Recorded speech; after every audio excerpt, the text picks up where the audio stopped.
This is the Dollemore Daily, and I'm Jesse Dollemore. There's a gathering of conservatives right now at the Faith and Freedom Conference. You got Ron DeSantis talking, you got Josh Hawley talking, and they've invited other presidential candidates, people running for office who are Republicans.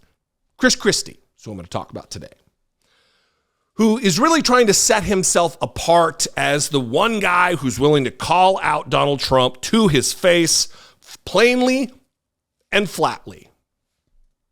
To call a spade, to vocalize what the rest of the world recognizes. That Donald Trump is a danger. Donald Trump is self-interested. Donald Trump is a scam artist. Donald Trump is a grifter. But Donald Trump, moreover, is an anti-democratic rich boy. Daddy's boy. The problem lies is that, one, Chris Christie chose to work for Donald Trump knowing well who he is. He's known him for decades. He knew Donald Trump and who he was, what he was about when he joined the transition team, when he supported Donald Trump as a surrogate throughout the entire presidency. And it's only now that he wants to advance his political career by running for president that he's willing to say what he's always known. For me, that's cowardice. That's not admirable. Saying the truth when it's hard is when it matters. Saying the truth when it's easy, who cares? Join the club. But I'm going to play this. And he's at the Faith and Freedom, and he's getting booed for speaking the truth.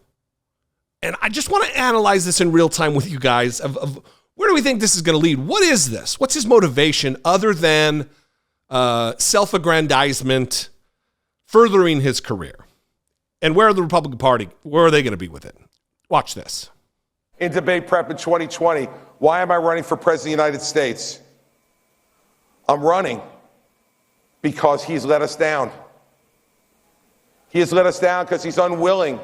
He's unwilling to take responsibility for any of the mistakes that were made, any of the faults that he has, and any of the things that he's done. And that is not leadership, everybody. That is a failure of leadership. And you can boo all you want. But here's the thing. Our faith teaches us that people have to take responsibility for what they do. People have to stand up and take accountability for what they do. And I cannot stand by. And as soon as I've started to be critical, after all of that, and after you offered me White House Chief of Staff, now what he does is call me names and belittle me. And I will tell you, if boo-hoo, Chris Christie. You were there for it. You defended the man who was unwilling to admit his mistakes back when he was openly and actively unwilling to admit his mistakes. Who are you trying to fool? I mean, maybe there are some within the conservative electorate who will buy your nonsense. But the rest of us were here. We witnessed you backing his play at every moment. I mean, look, it's a bummer because I'm glad someone is saying it in the Republican Party. Finally, someone's saying it. It falls on deaf ears because you knew the whole time. So what new information do you have, Chris Christie? What new information do you have that you didn't have in 2016, 2017, 2018, 2019, and 2020? What changed other than the fact that you're running for president? You see, politicians are politicians, to be sure. But there's a special degree of cravenness within Republican circles that they're unwilling to deal with reality on reality's terms. That they're here for Donald Trump, even though it is a suicide march. The short-term gains, maybe medium-term gains that they're going to be able to accomplish are all worth it to them, even if it means the demise of the party and the destruction of American democracy. because they'll line their pockets with campaign donations. They'll make a name for themselves. They'll get some clicks on the internet.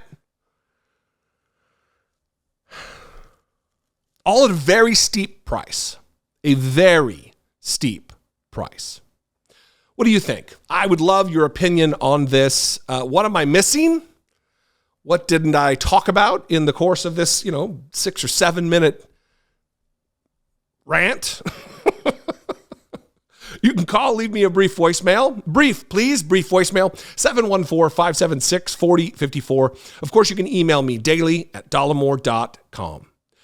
Follow me on social media. I am at Dollemore on Twitter, Instagram, and TikTok, at Dollemore. That's where I am. And if you appreciate what I do, if I bring you value enough for you to support my work financially, you can click the join button below, become a channel member, click the super thanks button below, or go over to patreon.com/IDoubtIt podcast. Please subscribe if you have not subscribed. I'm trying to get to 500,000 subscribers by the end of the year. I'm within 30,000, and it's only with your help. If you haven't already subscribed, that I'm going to be able to do it. I love you guys. I appreciate you very much. I'll see you next time. Until I do, be genuine. Take care of one another.